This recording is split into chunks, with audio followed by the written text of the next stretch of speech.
오늘 아브라함의 기도가 굉장히 수준 높은 기도라고 할 수가 있어요. 자기 자신만을 위해서 기도하는 것이 아니라 자신과 아무 상관없는 사람들을 위하여 기도하는 모델이라는 거죠. 오늘 말씀을 통해서 아브라함의 기도를 본받고 또 우리가 그와 같은 기도를 드리는 성도들이 될 수 있기를 간절히 소망합니다. 자, 첫째로 기도에 대한 자세는 겸손과 용기다라는 거예요. 하나님 앞에 나온 아브라함의 고백은 저는 먼지와 같은 사람입니다, 재에 불과합니다 라고 겸손한 고백을 했다는 거죠. 어떻게 우리를 겸손할 수가 있었을까? 다른 것이 아닙니다. 하나님의 시선으로 자신을 보았기 때문에 그래요. 말씀으로 천지를 창조하신 하나님, 불가능을 가능케 하시는 하나님, 흠도 없고 티도 없고 죄도 없으신 그 하나님의 기준에 비추어 볼 때 아니 어떻게 겸손하지 않을 수가 있겠냐라는 거죠. 바로 이 겸손이 우리가 기도할 때 가져야 될 첫 번째 자세인 줄로 믿습니다. 이 기도의 두 번째 자세는 뭐냐? 용기. 아브라함이 하나님께 기도하지요. 티끌과 같은 나라도 감히 주께 고하나이다.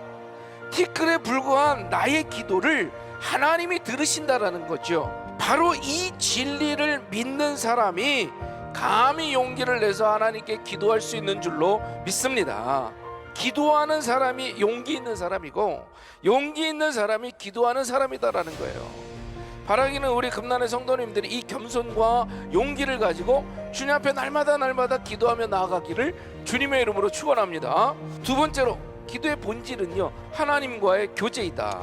아브라함의 기도는 혼자서 하는 기도가 아니었어요. 하나님 이거 주세요 저거 주세요 하고 요구사항만 나열하는 기도가 아니었다라는 거예요. 하나님과 친밀하게 교제를 나누며 대화를 나누는 것, 그것이 그의 기도인 줄로 믿습니다.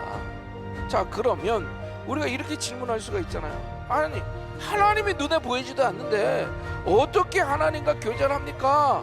우리 시대에는요, 성경이 있습니다. 성경을 통해서 하나님의 말씀을 듣고 그거에 대한 반응으로 기도하는 것이 우리의 신앙을 균형 있게 잡아가는 길인 줄로 믿습니다.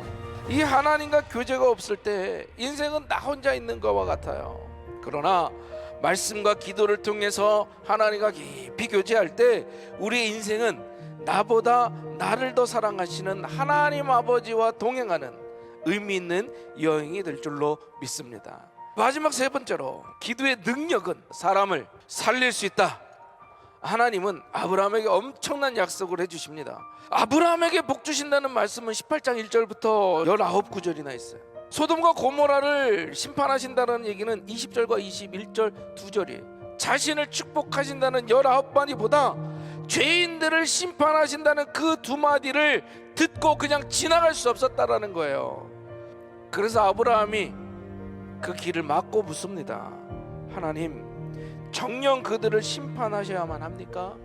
그리고 의인 10명만 있으면 소돔과 고모라를 심판하지 않겠다라고 하는 하나님의 약속을 받아내게 되죠. 10명이라고 하는 건요, 그 당시 사회를 구성하는 최소의 단위였어요.